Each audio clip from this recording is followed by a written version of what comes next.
विशेष कथा मराठीमध्ये आपले स्वागत आहे। आपल्या कथेचे नाव आहे भाग्य। एक शेतकरी होता, त्याच्याकडे एक शेळी आणि 2 बैल होते। शेत नांगरण्यासाठी तो बैलाचा वापर करत असे। दोन्ही बैल शेत नांगरण्यासाठी दिवसभर काबाड कष्ट करायचे आणि शेळी इकडे तिकडे फिरायची आणि दिवसभर हिरव्या गवतावर चरायची। खाऊन पिऊन शेळी खूप लठ्ठ आणि मजबूत झाली होती। हे पाहून बैलांना वाटायचे की ह्या बकरीची तर मजा आहे, ती काहीच करत नाही आणि खाऊन पिऊन दिवसभर इकडे तिकडे भटकत राहते। दुसरीकडे शेळीलाही बैलांची अवस्था पाहून वाईट वाटत असे।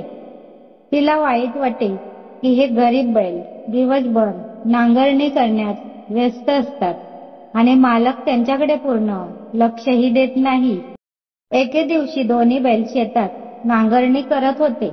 शेळी शेताजवळ गवत चरत होती।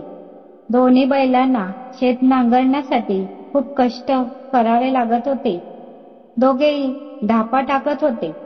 हे पाहून शेळी म्हणाली, बंधूंनो, तुम्हा दोघांना दिवसभर शेतात काम करताना पाहून मला खूप वाईट वाटते, पण काय करता येईल, हा नशिबाचा खेळ आहे। माझ्याकडे बघा, दिवसभर चरण्याशिवाय माझ्याकडे काहीच काम नाही। दिवसभर मी इकडे तिकडे शेतात चरत असते। शेतकऱ्याची बायको स्वतः शेतात जाऊन माझ्यासाठी हिरवा पाला आणि गवत आणते।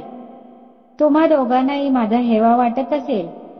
दोन्ही बैल बकऱ्याचे बोलणे शांतपणे ऐकत राहिले।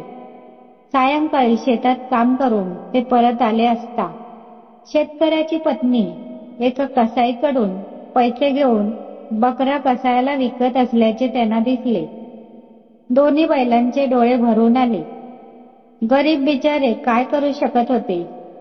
त्यातील एक हळू आवाजात म्हणाला, आहा, हेच तुझ्या नशिबात लिहिले होते।